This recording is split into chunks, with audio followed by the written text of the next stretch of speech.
माँ, हम सब घूमने जा रहे हैं, अंदर से दरवाज़ा बंद कर लेना। यह कहकर बेटा पकौड़ी लाल अपनी बेटी जामुनी और पत्नी अंगूरी देवी के साथ चल दिया। पकौड़ी लाल ने अपनी माँ से हंसते हुए साथ चलने को पूछा। यह पूछते ही पत्नी अंगूरी देवी अपने पति की तरफ भौहें चढ़ाकर देखने लगी। पति को पत्नी का मुंह देखकर समझ आ गया कि यह नहीं चाहती कि माँ हम लोगों के साथ चले। पत्नी ने माँ से कहा, माँ, हम रात में देर से लौटेंगे और शाम का खाना बाहर ही खाएंगे। आपको रात में देर से खाना वैसे भी नुकसान करता है और आपके घुटनों में भी दर्द रहता है। हमें मॉल में पैदल भी चलना पड़ेगा। आपको पैदल चलने में भी दिक्कत होगी। फ्रिज में सुबह का खाना रखा है। माँ, आप अच्छे से खा लेना और सो जाना। हमें आने में देरी होगी। हम घर की चाबी लेकर जा रहे हैं, अंदर आ जाएंगे। आपकी नींद भी खराब नहीं होगी। माँ की सहमति देख अंगूरी देवी मन ही मन मुस्कुरा रही थी, क्योंकि वह जो चाहती थी वो बातों बातों में ही माँ से कह दिया। पति पकौड़ी लाल ने भी अपनी पत्नी की बात में मौन स्वीकृति दे दी और दोबारा माँ से चलने के लिए नहीं पूछा। माँ रात भर जगती रही और बच्चों का इंतजार करती रही। वैसे भी बुढ़ापे में नींद कहाँ आती है, नींद तो आधी हो जाती। रात के 2:30 बजने को थे। दरवाज़ा खुलने की आवाज़ हुई। तीनों अपने कमरे में अंदर जा चुके थे। एक बार भी बच्चों ने माँ को उनके कमरे में आकर नहीं देखा। माँ को अकेले रहना मुश्किल लगता था, इसलिए गांव में बड़ा सा घर छोड़कर वह अपने बच्चों के पास आ गई। कहने को तो 2 बच्चों की माँ है, पर पकौड़ी लाल और कचौड़ी लाल दोनों अपने घर परिवार में रम चुके थे।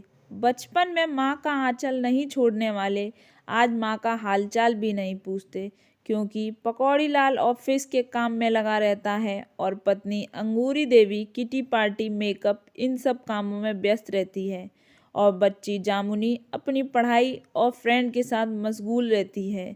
माँ का हाल चाल पूछने वाला और उनके पास बैठने वाला कोई नहीं है। एक बार तीज के त्योहार पर माँ ने अंगूरी देवी को साड़ी पहनने के लिए बोल दिया।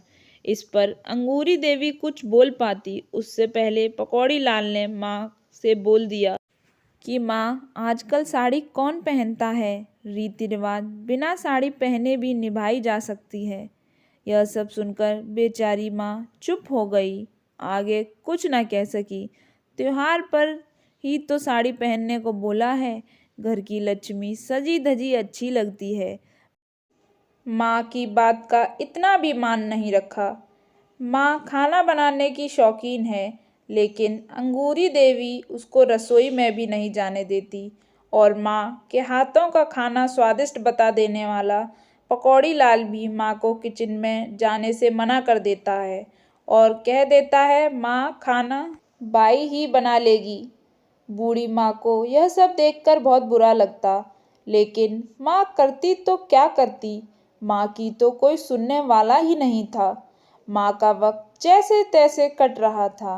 वह अपने आप को सुबह शाम भजन कीर्तन में बिजी रखती और मंदिर चली जाती। उसके बाद अपने कमरे में आकर लेट जाती। माँ का घर में होना ना होना बराबर ही था। वह जैसे तैसे समय व्यतीत कर रही थी।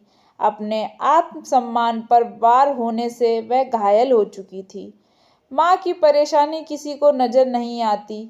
अचानक रात को अंगूरी देवी ने माँ के कमरे में आकर कहा, मम्मी जी, आप सामान बांध लीजिए, आपको कचौड़ी लाल भैया कल लेने आ रहे हैं।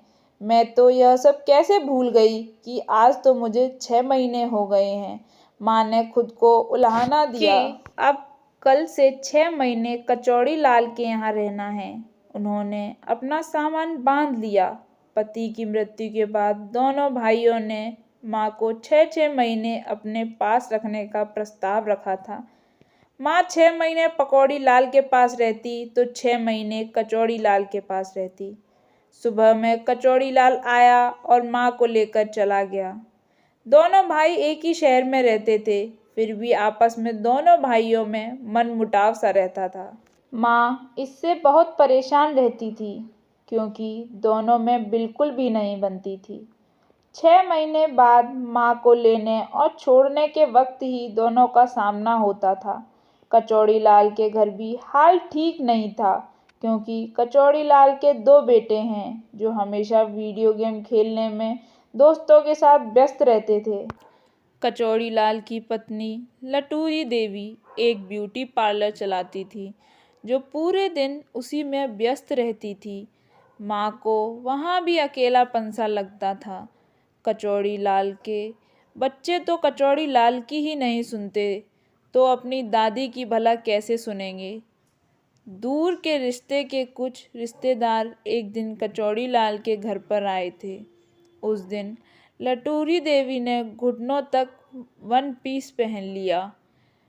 बूढ़ी माँ को बहुत बुरा लगा और माँ ने कचौड़ी को बुलाकर समझाया कि बहू घर में कैसी भी रहे, लेकिन जब कोई बाहर से रिश्तेदार आए तो ऐसे कपड़े ना पहने। ये सुनते ही घर में कोहराम मच गया। कचौड़ी लाल की पत्नी आग बबूला हो गई और कचौड़ी भी गुस्से से लाल हो गया। माँ आजकल तो सब पहनते हैं। दोनों बेटों की एक ही हालत थी। दोनों पत्नियों का पक्ष लेते थे और पत्नियों के सामने माँ को डांट देते थे और हमेशा माँ को नीचा दिखाने की कोशिश करते थे। बूढ़ी माँ को हमेशा अपने पति की याद सताती और अपने पुराने घर की याद सताती, जहाँ वह बरसों से अपने पति के साथ रह रही थी। जिस आंगन में ये दोनों भाई खेले थे और होली दिवाली हर छोटे बड़े त्योहार परिवार के साथ मिलकर मनाए थे। कचौड़ी लाल भी कभी यह नहीं पूछता कि माँ आपकी क्या इच्छा है, आपको कुछ चाहिए तो नहीं। माँ को यही महसूस होता कि कचौड़ी लाल के घर में भी वह अवांछित है। 6 महीने पूरे करने हैं। 2 साल से यही चल रहा है। दोनों घरों और बेटों के बीच में पिस कर रह गई हूँ। इंसान कोई भी हो, उसे अपना आत्मसम्मान प्यारा होता है। जहाँ कदर ना हो वहाँ जाना भी नहीं चाहिए, लेकिन वह क्या करे। वह मन ही मन घुटती रहती है। वह सोचती है कि वापस गांव चली जाए, अपना घर आंगन में पीपल के पेड़ की छांव और पड़ोसियों का एक दूसरे के घर आना जाना तो मन लगा ही रहता था।